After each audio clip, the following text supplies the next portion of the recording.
Time to lock in. It's the middle of the year, and I realized that a lot of people are already slacking off on their goals, their mission, and the dreams that they promised they were going to achieve in the beginning of the year. And I'm one of them. But things are about to change. I think it's very important for us to have check-in moments frequently in the year for us to figure out, are we on track to hit the goals that we've set out to hit this year? And I think this is one of them. We're halfway through the year and we're almost 6 months away from 2024. And it's time to talk business, like to actually commit the next 6 months of your life to changing the trajectory of not just this year, but the rest of your life. And here's how I'm gonna do it, because I feel like I'm also slacking behind. Number one, revisit the goal. Now, first things first, if you don't have a goal for 2024, you're cooked. Okay, just forget about it. You can start again next year, because I don't know what to say about that. No, for real though, I believe everyone kind of has like some form of set goal to achieve this year. And I think it's very important that in a time like this, we figure out if some of those goals are still feasible. I understand that life happens and some things just cannot happen again this year. And so it's very important to revisit the goal to make sure that we're still tracking for what is possible this year. And I'm gonna give an example. In the beginning of the year, I had this goal to obviously be really close to the Lord. And I started off so great, but my busy schedule has kind of taken away my time of consecration, and I've been fighting back for those, which I'll talk about in the next point. But those are things that are just not up for debate. You know, there's some things that must happen this year, and that my faith being bolstered, being stronger, is one of them. Now, this leads me to my second point, which is equally as important, if not more. Now, the second thing I want to talk about, which I feel like is the most important, is removing distractions. Like, this is the part where we need to be so aggressive with, because one of the scriptures that has been resonating in my heart lately as of this year is, Lord, teach us to number our days so we might apply our hearts unto wisdom. Time is very limited. Time is the only thing that we cannot get back. And I feel like distractions are the things that take us away from the most important things. They are such a waste of time. It's almost like it's an abuse to life, if that makes sense. Like, there's this analogy where like consciousness or attention is life. You know what I mean? Like, what you're facing, what you're doing is you spending your most valuable asset. If I'm being honest, I know what my vice is, and that is this thing in my pocket over here, my phone. This is a quick rant, but my social media usage got to a point this year where it just seemed like it was affecting my mental health.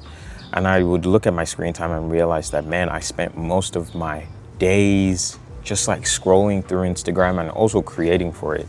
And I've come to a point where I'm just not able to justify the amount of time I spent not just scrolling on Instagram, but creating on it. And here's my thought process through it. I can spend hours creating a reel on Instagram that will only be relevant for like a day. Once you post, it circulates, people like, people share, but then it just goes into the abyss. And then you have to start this rat race all over again and trying to create content and stay relevant. And I can't lie, Instagram has been so good when it comes to just like sharing my art, my creativity, my music, and I'm so grateful for what we've been able to build over there. But man, like, there's just a part of me that feels like it's almost like a waste, you know? And I've seriously considered pivoting to YouTube, because it's almost like there's opportunity for lasting impact. Like, your videos are not just made obsolete after like a day, you know, more people can watch it. The algorithm is more in your favor when people subscribe. And it's not like a TikTok thing where it's just like so fast-paced. You can actually tell like a fully detailed story in a good amount of time, you know? And so that's just where I'm at right now. I'll be giving this YouTube stuff a try for the next couple of months. If it sticks, great. If it doesn't, yeah. I guess the question now is, how am I getting rid of my addiction to my phone or to scrolling?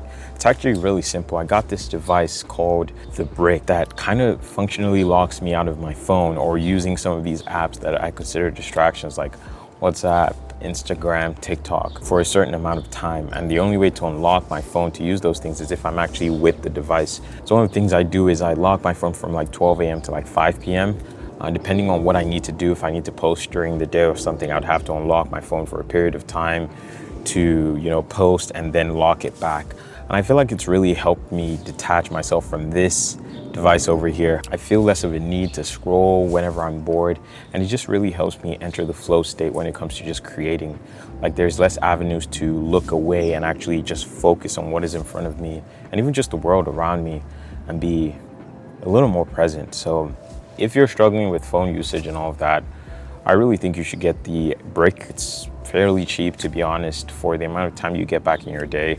I think it's a no-brainer. Please be aggressive about removing distractions, anything that hinders you from focusing on the goals that we addressed in the previous point.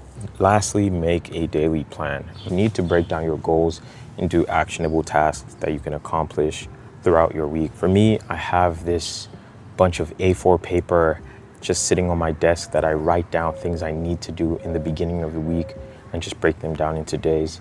If it doesn't get done on one day, it just moves to the next day. And I keep going at it, trying to clear it as much as possible just to make sure that I'm tracking for the goal I need to hit that week or that month. I'm not gonna lie to you, this has been on my to-do list since the beginning of the week. This is a Sunday evening, and I've had to shoot this video twice now because yesterday the audio was just absolutely trash, but I needed to clear this out so that I can track towards the goal of posting like a YouTube video almost every other week. So there you have it, my plan to destroy 2024, to revisit the goals, to aggressively remove distractions, and then make a daily plan to slowly but surely claw at those little tasks that build up to the final accomplishment of the goal. I really hope you find value in this video, and if you did, please like and share.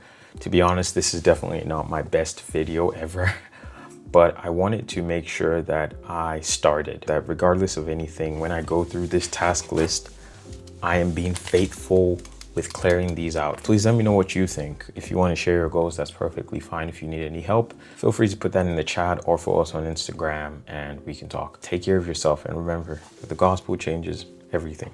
Bye.